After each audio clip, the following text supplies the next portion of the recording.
Hey everybody, this is Kathy Homeyer from the Lake Clear Lodge. If you're seeing this, you probably know who I am. And this is Rich Hanlon. Hi, Rich. Hi, Kathy. Hi, everybody. And we are once again offering a loon and bird watch, which Rich is going to tell you all about the birding part. Later on, we'll tell you how to sign up if you're interested. It's out here in Lake Clear in the Adirondacks, for those of you who may be seeing this from away.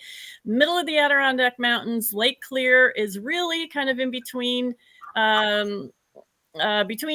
basically Tupper Lake and Saranac Lake near Lake Placid. So that might give you a locator. And Lake Clear itself happens to be, seems to be, Rich can tell you more, one of the stop-off points for the loons when they start going south. And we can see up to sometimes 40 loons on our lake. They've started to gather. I've been out there just on the paddleboard and just watching them and in a boat. And there's right now, even there's a good 25 of them just making a whole lot of racket on the lake. So we want to offer a place to, and you can, down on the bottom where that is going across, you can see lakeclearlodge.com/webcam. That will show you the view from our beach that you'll be able to see the loons in particular, and we're also going to do a bird walk as well before. But last year it was a little rainy, but we had a tent and we saw, I don't remember how many loons we saw that afternoon, but we got to watch. Yes, we did. And I do recall a couple of times last year hearing, oh my gosh, I heard a loon on this call somewhere. There we go. There you go. That is a really cool thing. It's called a loon call. That's my loony tip. Yeah, if you haven't heard a loon call, one is like that and another is a yodel. So yeah, so maybe when we do these again just before the event, we'll bring on some of the loon audio, but that's a really cool thing that Rich has. That and I will have this with me on the 23rd. We'll maybe even take turns using the loon tune. So we're going to do a bird walk at 9, right? So it's going to be split into different events. So, and you can, hang around for all of them if you want. So the bird walk will be basically starting at 9. We'll just give a general overview, and the loon watch around 4. So the bird is going to be mostly concentrated, and I'll let Rich talk in a second and introduce himself, on warblers, and then the loons watch will be in the afternoon, and then also we'll be offering dinner and probably a takeout lunch in between if you guys want to stay on. So Rich, tell us about how you got into guiding, about yourself, and why you like birds. Yeah, but Kathy, as long as I can remember, I've had a love of everything nature and the outdoors from a very young age. Birds especially made nature's community accessible to me. Through observing the birds, I came to know the trees, the bugs, and everything else out there. And to this day, I continue to be enthralled with wonder about all the connections that we, as human beings, as members of nature's community, are part of. The birds make that accessible, and so.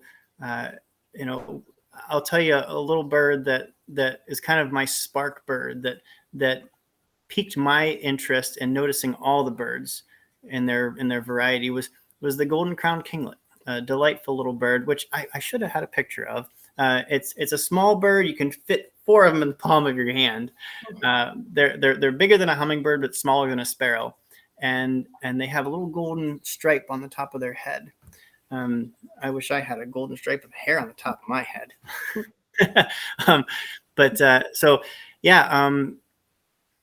looking forward to these bird walks.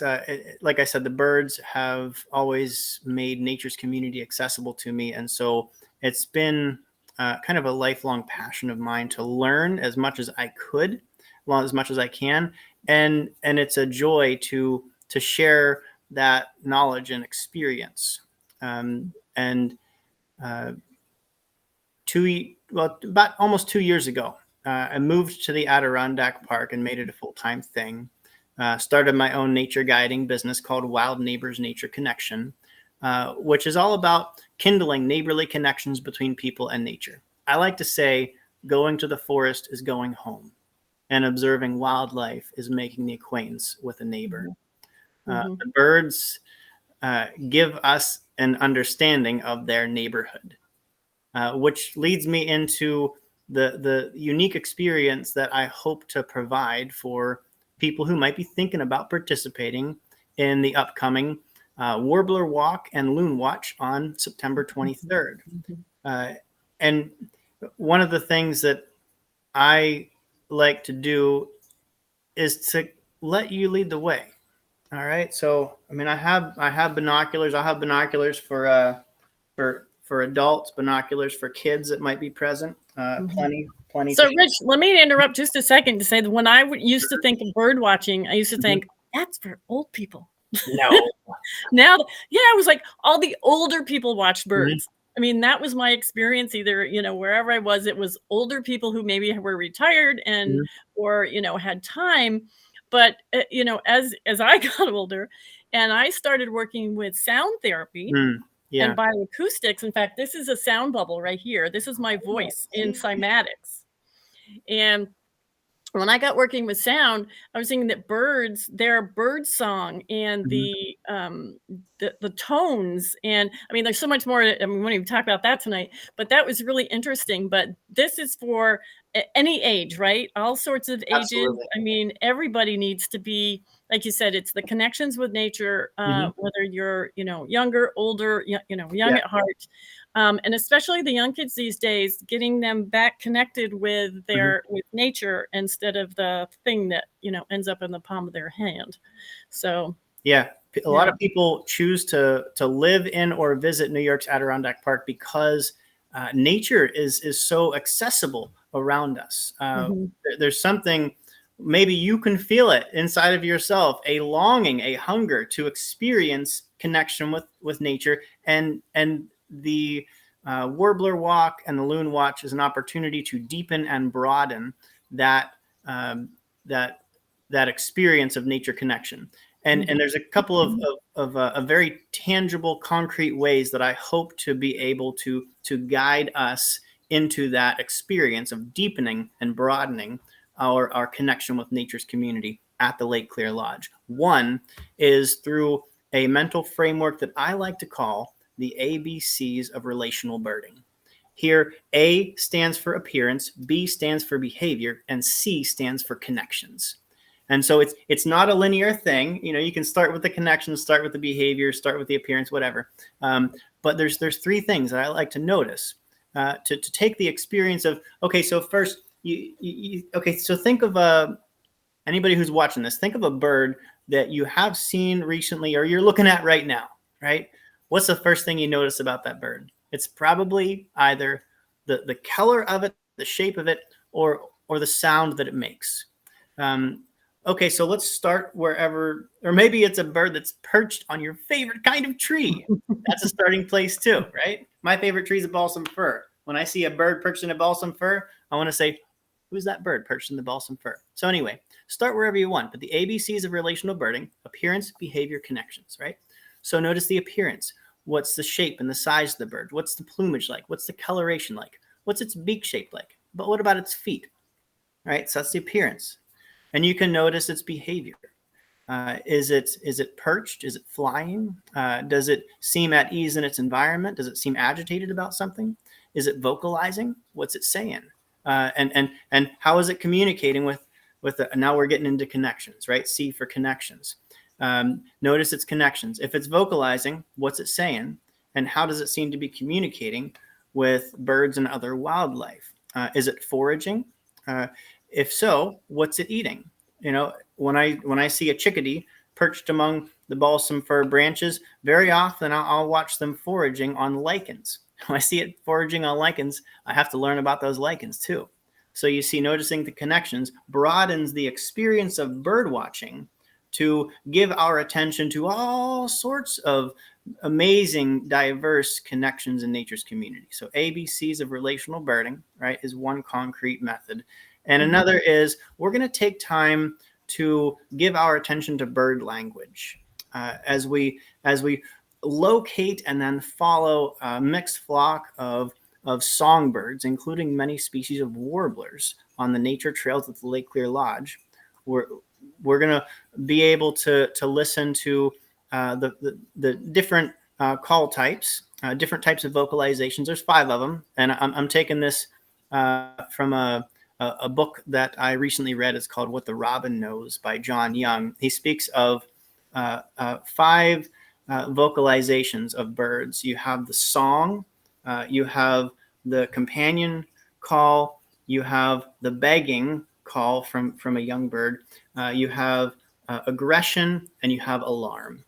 The first 4 are called baseline vocalizations. So if birds are singing, if they are sending out their companion vocalizations, if they are begging, if they are vocalizing aggressively towards other birds, that's all baseline. That means everything is cool and at ease in their environment. But if you hear alarm vocalizations, that means there's a predator present, whether you're talking about a fox, a bobcat, an owl, a hawk.